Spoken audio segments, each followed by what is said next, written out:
Ya, dan untuk membahas bagaimana mengenali paparan virus COVID-19 tanpa gejala pada OTG, kami telah terhubung dengan Dr. Andi, spesialis paru dari Maya pada Hospital Tangerang melalui sambungan Skype. Halo Dr. Andi, apa kabar dok? Halo, apa kabar? Selamat pagi. Selamat Pagi, pagi Dok. dokter. Dokter Andi baik-baik saja dok? Baik, insya Allah. Baik ya dok. Ya dok, ini kalau kita berbicara tentang COVID-19, bagaimana sebenarnya gejala umum Ya. yang sering dirasakan ketika seseorang terinfeksi COVID-19?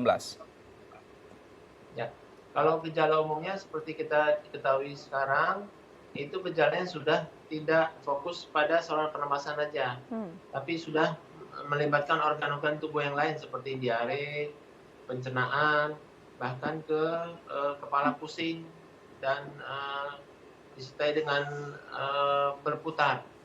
Ya, jadi gejala yang umum masih tetap demam, batuk, pilek, nyeri tenggorok disertai dengan sesak.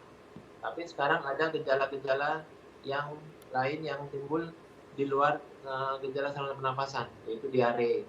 Kadang-kadang disertai dengan anosmia, yaitu hilangnya indera penciuman.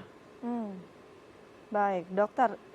Dengan perkembangan ini sebenarnya medium apa saja sih yang menjadi media penularan dari virus tersebut? Karena kan kita juga perlu tahu dan kadang-kadang kita bingung sebenarnya apa saja yang menjadi medium dan apa yang harus kita hindari.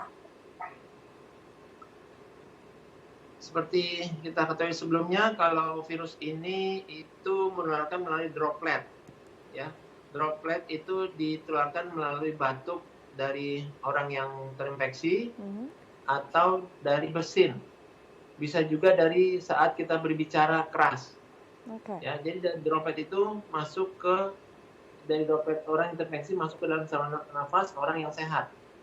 Jadi sampai saat ini masih dalam bentuk droplet, bukan aerosol, ya, droplet. Jadi percik ludah kita yang kita batukkan atau kita bersinkan ke pasien-pasien yang ke orang-orang yang sehat, sehingga cepat menimbulkan penularan kepada orang sehat tersebut. Ya, Dokter Andi, ini kalau kita melihat kan COVID-19 ini highly contagious. Apa yang menyebabkan penularan virus ini begitu cepat, dok? Ya, karena ini karena cepat, karena kontak, ya. Selain kontak, karena droplet itu gampang sekali menyebar.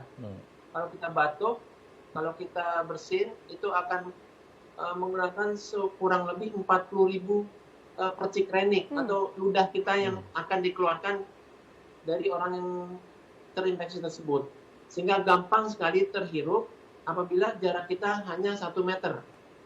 Karena kecepatan droplet, kecepatan percik renik yang kita keluarkan pada saat batuk, pada saat bersin, itu sangat cepat sekali, kurang lebih kecepatan yang 1 meter per sekon.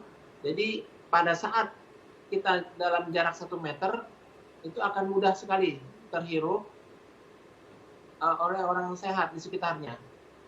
Oke, dokter, ini ada satu kategori baru yaitu orang tanpa gejala. Nah, ini bagaimana bisa terjadi pada seseorang dan walaupun dia sudah terpapar tapi gejalanya tidak bisa terlihat?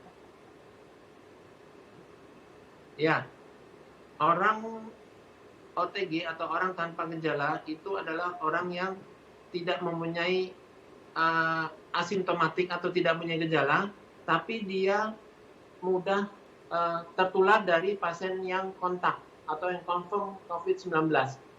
Jadi OTG itu merupakan kontak erat.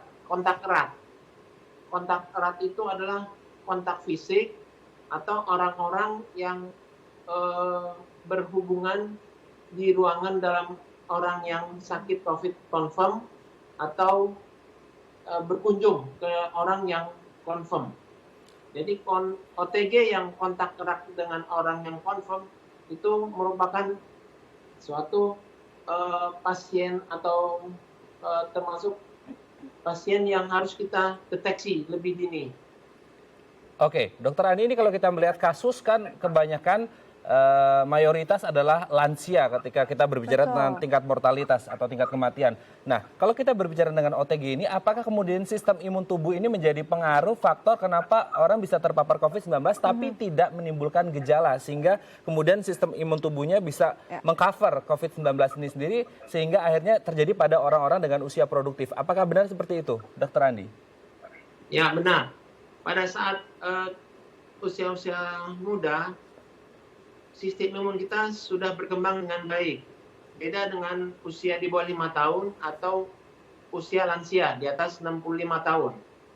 Pada saat itu antibodinya belum, pada saat usia di atas 65 tahun biasanya antibodinya sudah mulai berkurang. Sehingga apabila COVID-19 itu masuk, antibodinya belum begitu siap untuk menghadapi perkembangan atau inflamasi yang disebabkan oleh antibodi infeksi virus COVID tersebut. Sehingga kalau kita lihat pada pasien-pasien orang tua, itu akan timbul biasanya gejala-gejala yang berat.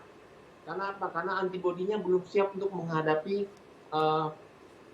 COVID tersebut. Ya, berarti memang sistem imun tubuh ini menjadi sangat penting sekali ya untuk krusial kemudian sekali. bisa mengcover dan bisa menangkal dari COVID-19 ini sendiri. Terima kasih Dr. Andi Nazarudin SPP, spesialis paru dari Maya Pada Hospital Tangerang sudah berbagi bersama kami dan tetap sehat selalu, Dok, dan selamat kembali bertugas. Ya.